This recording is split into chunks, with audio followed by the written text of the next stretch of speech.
Chittagong chamber of commerce and industry নির্বাচনকে কেন্দ্র করে নতুন করে বিতর্কের সৃষ্টি হয়েছে। আসন্ন এই নির্বাচনকে প্রহসনের নির্বাচন আখ্যা দিয়ে ভোট বর্জনের ঘোষণা দিয়েছে সম্মিলিত ব্যবসায়ী পরিষদ। শুক্রবার বিকেলে চট্টগ্রামের রেডিসন ব্লু হোটেলে আয়োজিত এক সংবাদ সম্মেলনে সংগঠনটির প্যানেল লিডার এস.এম. নুরুল হক এ ঘোষণা দেন। সংবাদ সম্মেলনে চেম্বারের নির্বাচন প্রক্রিয়ার সময় নির্ধারণ এবং আদালত সংশ্লিষ্ট জটিলতা নিয়ে বিস্তৃত অভিযোগ তুলে ধরা হয়। সংবাদ সম্মেলনে তিনি জানান, ভুয়া ভোটার তালিকার অভিযোগ করে তালিকা সংশোধন করতে নির্বাচন নিয়ে উচ্চ আদালতে মামলা করা হয়। মামলা নিষ্পত্তি হওয়ার আগেই আদালতের নির্দেশ উপেক্ষা করে এই নির্বাচন আইনের সুস্পষ্ট লঙ্ঘন বলে অভিযোগ করেন। চট্টগ্রাম চেম্বারের ইতিহাসে এ ধরনের নির্বাচন নেতিবাচক। সংবাদ সম্মেলনে আগামীকালের এই প্রহসনের নির্বাচন বর্জন করতে ভোটারদের প্রতিও আহ্বান জানান তিনি।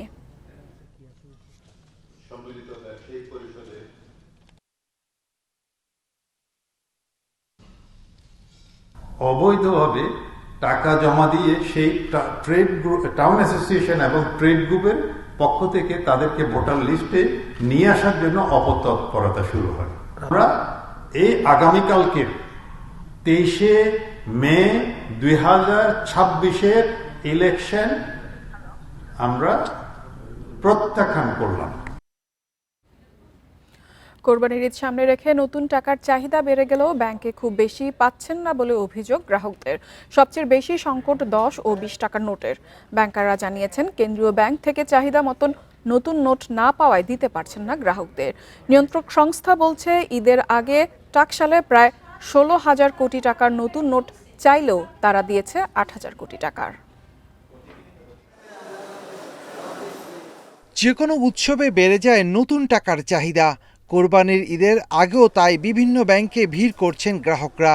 তবে চাহিদা মতো পাচ্ছেন না বলে অভিযোগ তাদের। বাংলাদেশ ব্যাংকের আশপাশে দেখি যে রাস্তার পাশে ডালা সাজিয়ে নতুন টাকা বিক্রি হচ্ছে, লেনদেন হচ্ছে। এবং যখন চাই তখনই দেয়। ব্যাংকের থেকে খুব ভালো পরিচিত লোকজন আসতো, যখন যেভাবে চাই টাকা দেয়। অনেক চেষ্টা করছি, অনেক ট্রাই করছি, এদেরকে বলতেছে কোনো টাকা নেই, কোনো খুচরা টাকা নেই, নতুন টাকা নেই। ব্যাংকাররা বলছেন, উৎসবের সময় শুধু নতুন নোট নয়, চাহিদা বাড়ে নগদ টাকারও। কিন্তু এবার বাংলাদেশ ব্যাংক থেকে নতুন টাকার সরবরাহ কম থাকায় গ্রাহকদের সন্তুষ্ট করতে পারছেন না তারা। 123টা শাখায় আমি একটা রিং করেও যদি দিতে পারি, সেই পরিমাণ টাকাও আমি এখন পর্যন্ত পাই নাই, তাই না? যদি আমি সামনে পাই তাহলে আবার আমি বেশি দিতে পারি। কিন্তু এখন হচ্ছে আমাকে এর ভিতরেই আমাকে সমস্ত জায়গায় যতখানি সম্ভব গুরুত্ব বিবেচনায় আমাকে পৌঁছাতে হচ্ছে বা আমার পৌঁছানোর চেষ্টা করছি। একজন লোক 50,000 টাকা একটা চেক দিয়েছে, উনি 50,000 টাকায় যদি নতুন টাকা চান এবং ছোট টাকা চান, এটা তো অসম্ভব একটা ব্যাপারের কারণে এই চাহিদা পূরণ করার ক্ষমতা বাংলাদেশ ব্যাংকেরও নেই, আমারও নেই, সারা জাতির কারোই নেই। বাংলাদেশ ব্যাংক বলছে, কাগজ ও কালির সংকটে টাকশালে উৎপাদন কমেছে। তবু যতটা সম্ভব প্রতিটি ব্যাংকেই কিছু কিছু নতুন টাকা দেয়া হয়েছে। যে বাংলাদেশ ব্যাংকের ভল্টে 1,000 কোটি টাকা থাকা সত্ত্বেও আমাকে 400 কোটি কম দেওয়া হলো, এই অভিযোগ তোলার সুযোগ আমরা দিব না। আমরা আমাদের ভল্ট উজাড় করেই তাদেরকে সহায়তা করব।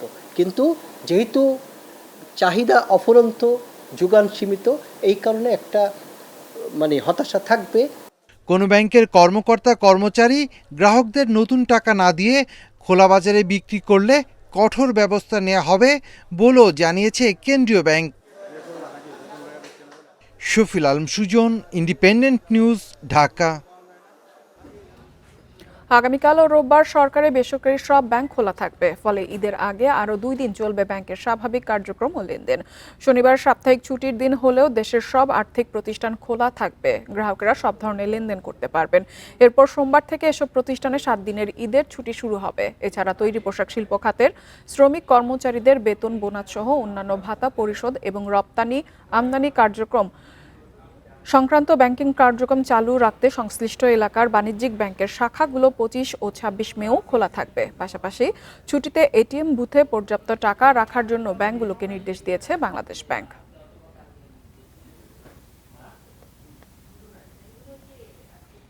এদিকে কোরবানির ঈদ সামনে রেখে মাস জুড়ে রেমিটেন্স প্রবাহে ইতিবাচক ধারা রয়েছে। চলতি মে মাসের 20 দিনে বৈধ ব্যাংকিং চ্যানেলে দেশে রেমিটেন্স এসেছে $262 কোটি 20 লাখ। প্রতিদিন গড়ে এসেছে 1609 কোটি টাকার বেশি। বাংলাদেশ ব্যাংকের প্রকাশিত প্রতিবেদনে এ তথ্য জানানো হয়। কেন্দ্রীয় ব্যাংকের তথ্য মতে চলতি অর্থ বছরে জুলাই থেকে 20 মে পর্যন্ত দেশে মোট রেমিটেন্স এসেছে 3195 কোটি 50 লাখ মার্কিন ডলার।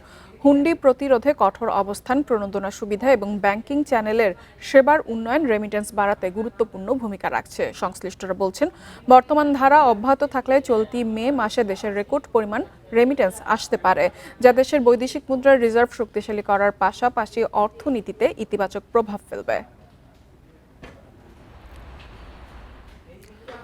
পুঁজিবাজারে তালিকাভুক্ত জ্বালানি ও বিদ্যুৎ খাতের রাষ্ট্রীয় প্রতিষ্ঠান পাওয়ার গ্রিড পরিশোধিত মূলধন বাড়ানোর বড় ধরনের উদ্যোগ নিয়েছে। এর অংশ হিসেবে কোম্পানিটি 1529 কোটি টাকারও বেশি মূল্যের প্রেফারেন্স শেয়ার ইস্যু করার চূড়ান্ত অনুমোদন পেয়েছে।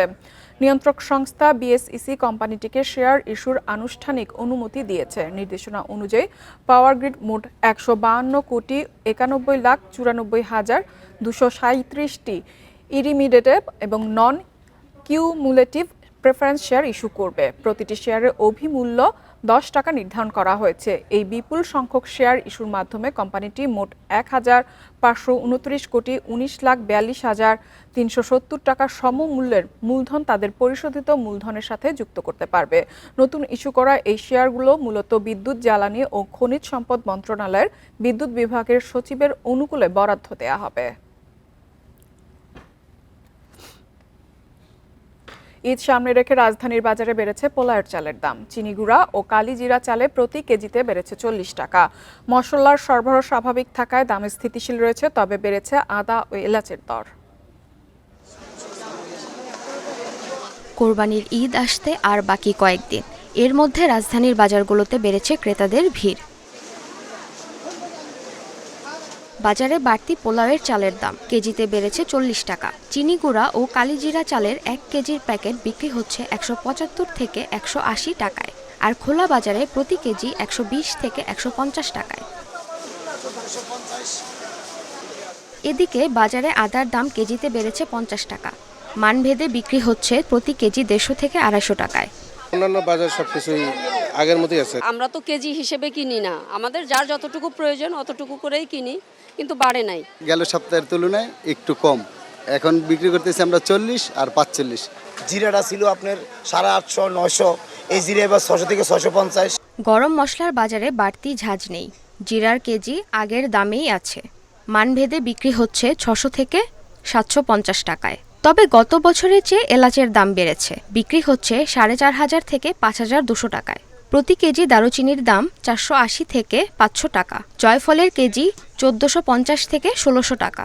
জয়ত্রী বিক্রি হচ্ছে 3400 টাকায়। তেজপাতা প্রতি কেজি 180 টাকা।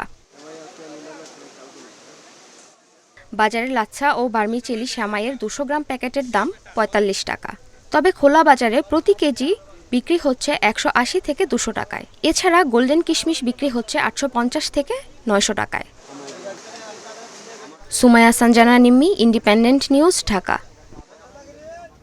পদ্মা ব্যারাজ নির্মাণ করা গেলে বাড়বে খাদ্য উৎপাদন। পানি ধরে রাখার সক্ষমতা তৈরি করতে পারলে এ নতুন প্রকল্প মাইল ফলক হতে পারে বলছেন বিশেষজ্ঞরা।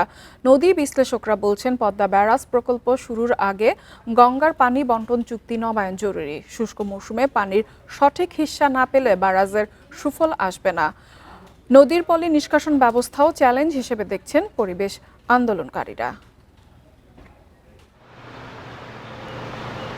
ভারত ফারাক্কা ব্যারেজের মাধ্যমে শুষ্ক মৌসুমে গঙ্গার পানি প্রত্যাহার করে। এতে বাংলাদেশের পদ্মা অববাহিকায় পানির প্রবাহ মারাত্মক হ্রাস পায়। গড়াই, মধুমতি, হিসনা, মাথাভাঙা, চন্দনা নদী শুকিয়ে বালুচর হয়। এতে দক্ষিণ পশ্চিম ও উত্তর পশ্চিমাঞ্চলের 26 জেলা পানি সংকটে পড়ে। নদী প্রবাহ কমায় সুন্দরবন অঞ্চলে বাড়ছে লবণাক্ততা। পরিবেশগত বিপর্যয় মোকাবেলা ও দীর্ঘমেয়াদী জননিরাপত্তা নিশ্চিতে রাজবাড়ী জেলার পাংশা পয়েন্টে পদ্মা নদীর উপর ব্যারাজ নির্মাণ করবে সরকার। পরিবেশ কর্মীরা বলছেন, শুষ্ক মৌসুমে গঙ্গা থেকে পদ্মায় পানি 10,000 কিউসেকের কম আসে। সে সময় ব্যারাজ দিয়ে 290 ঘনমিটার পানি সরবরাহ করা হবে। আমাদের 1997 ওয়াটার কোর্স কনভেনশন এখন রেটিফাইড হয়ে গিয়েছে, আমাদের সরকার কেন এটাতে সাইন করছে না? তারা করে ভারতের কাছ থেকে আমাদের অভিন্ন নদীর ন্যায্য পানির হিস্সা আদায় করবে। এটা করে তো আরও ভারতকে সুযোগ করে দেয়া হচ্ছে নানা রকম অপপ্রচার কিংবা ক্ষতি করার এই দেশের। উজানে ফারাক্কা ব্যারেজের কারণে গঙ্গা নদীর স্বাভাবিক পলি প্রবাহে গতি কমেছে। আবার ভাটিতেও আরেকটি ব্যারাজ হলে নতুন করে পলি ব্যবস্থাপনায় প্রভাব পড়তে পারে। তাই ব্যারাজের সুফল পেতে পলি ব্যবস্থাপনায় গুরুত্ব দিতে হবে। 33 সালে বা আরো পরবর্তীকালে যখন যেটা পুরো পরিপূর্ণতা পাবে, তখন অবজারভেশনের মাধ্যমে, মনিটরিং এর মাধ্যমে এই পলিগুলো কোথায় সত্যিকারভাবে পড়ছে, প্র্যাকটিক্যালি কোথায় পড়ছে, সেটাকে দেখে একটি ড্রেজিং এর পরিকল্পনা রাখতেই হবে। গবেষকেরা বলছেন পানি ব্যবস্থাপনায় দেশের সবচেয়ে বড় প্রকল্প হবে পদ্মা ব্যারেজ। তবে 2010 সালের এডিবির সম্ভাব্যতার সমীক্ষার উপর নির্ভর না করে নতুন সমীক্ষা জরুরি। বছরে প্রায় 700 মিলিয়ন টন পলি পানির সঙ্গে আসে গঙ্গার। তো ফারাক্কার কারণে এটা 300 মিলিয়ন টন আটকা পড়ে গেছে উজানে, যে কারণে ওখানে পানি, নদী উঁচু হয়ে গেছে, ভাঙন দেখা দিচ্ছে। নতুন করে সম্ভাব্যতা যাচাই সেগুলো হয় নাই। আমার মতে এটা তাড়াহুড়া হয়ে গেছে। বিশেষজ্ঞরা বলছেন 34,000 কোটি টাকায় প্রথম পর্যায়ে পদ্মা ব্যারেজ সঠিকভাবে নির্মাণ হলে বাড়তি 26 লাখ টন খাদ্য ও 2.5 লাখ টন মাছ উৎপাদন বাড়বে। Shahriar Anirban, independent news, Dhaka. গাজীপুরের বিশাল আকৃতির সুলতান দেখতে ভিড় করছেন হাজারো মানুষ। কেউ কিনতে না পারলেও এক নজর দেখতে ছুটে আসছেন দূর দূরান্ত থেকে। অন্যদিকে দিনাজপুরের 1200 কেজির মহারাজা আর পটুয়াখালীর 22 লাখ টাকার কালো মানিক শার্টটি নজর কেড়েছে সবার। গাজীপুরের নাসিমুল ইসলাম খামারে দীর্ঘ 2.5 বছর ধরে ফ্রিজিয়ান জাতের ষাঁড়টি লালন পালন করছেন। আদর করে নাম রেখেছেন সুলতান। 9 ফুট লম্বা ও 6 ফুট উঁচু বিশাল আকৃতির ষাঁড় এলাকায় আর নেই। কোরবানির বাজারে দাম চাইছেন 11 লাখ টাকা। নিজের সন্তানদের মতোই আদর যত্ন আর ভালোবাসা দিয়ে লালন পালন করছেন খামারি। ওর নামটা সুলতান দেওয়ার পিছনে কারণ হচ্ছে ওর মধ্যে একটা সুলতানি রাজকীয় ভাব ছিল ছোট থেকেই। ওর চাওয়ার দৃষ্টিভঙ্গি সবকিছু মিলিয়ে এই কারণে ওর নামটা সুলতান রাখা হয়েছে। দিনাজপুরের বিরামপুরের খানপুর এলাকায় গেলেই চোখে পড়বে 1200 কেজি ওজনের এক ষাঁড়। নাম তার মহারাজা। ষাঁড়টি দেখতে বিভিন্ন গ্রাম থেকে ছুটে আসছেন লোকজন। শখের বশে গত 5 বছর ধরে লালন পালন করছেন লুৎফুর রহমান। বাড়িতে বললাম বাজার খারাপ, বেচা যাবে না, এই বলে ফেরে 1 বছর ধরে পালতেছি, পুষতেছি, খাওয়াচ্ছি, সব সময় আর পিছনে আমি লেগে থাকি। গরুটিকে সুস্থ রাখতে নিয়মিত খোঁজ খবর ও চিকিৎসা নিচ্ছেন প্রাণী সম্পদ কর্মকর্তারা। ষাঁড়টিকে কলা, আপেল থেকে শুরু করে অনেক কিছুই খাওয়ায়। সঙ্গে তো গরুর যে স্বাভাবিক খাবার আছে, ঘাস, ভুসি, ভুট্টা ভাঙা, এগুলো খাওয়ায়। আমরা প্রাণী সম্পদ দপ্তর থেকে সার্বক্ষণিক ওনার দেখাশোনা করছি। পটুয়াখালীর মির্জাগঞ্জে বেগম খালেদা জিয়াকে উপহার দেয়া কালো মানিক এখন বিক্রির জন্য প্রস্তুত করছেন খামারিরা। 45 মনের ষাঁড়টির দাম হাঁকছেন 22 লাখ টাকা। সোহেলি জাহান, ইন্ডিপেন্ডেন্ট নিউজ। পাবনায় এবার বাম্পার ফলন হয়েছে লিচুর। বাজারে আসতে শুরু করেছে 8টি জাতের লিচু। আর কয়েকদিন পরই বাজারে আসবে জনপ্রিয় বোম্বাই লিচু। সুস্বাদু হওয়া ঈশ্বরদীর লিচুর চাহিদা রয়েছে দেশজুড়ে। ভোর থেকে জমে উঠেছে জেলার সবচেয়ে বড় লিচুর হাট আওতাপাড়া। এখান থেকে পাইকারি ব্যবসায়ীরা লিচু কিনে সরবরাহ করেন দেশের বিভিন্ন জেলায়। ভালো দাম পায় খুশি চাষিরাও। এছাড়াও বিভিন্ন জেলা থেকে ব্যবসায়ীরা আসছেন বাগান কিনতে। কৃষি বিভাগের তথ্য মতে আবহাওয়া অনুকূলে থাকায় লিচুর ফলন ভালো হয়েছে। জেলায় 4623 হেক্টর জমিতে লিচুর চাষ হয়েছে। উৎপাদন লক্ষ্যমাত্রা ধরা হয়েছে 40,000 টন।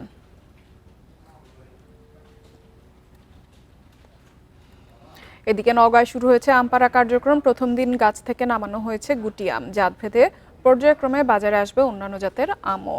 জেলা প্রশাসন নির্ধারিত আমের ক্যালেন্ডার অনুযায়ী আগামী 30 মে থেকে গোপালভোগ, 2 জুন খিরসাপাত বা হিমসাগর, 10 জুন ল্যাংড়া ও হাড়িভাঙা ও 25 জুন ফজলি আম সংগ্রহ করা যাবে। কৃষি সম্প্রসারণ অধিদপ্তর জানিয়েছে জেলায় এবার আম উৎপাদন লক্ষ্যমাত্রা ধরা হয়েছে 3,87,000 টন। সেই হিসেবে প্রায় 4,000 কোটি টাকা আম বিক্রির সম্ভাবনা রয়েছে।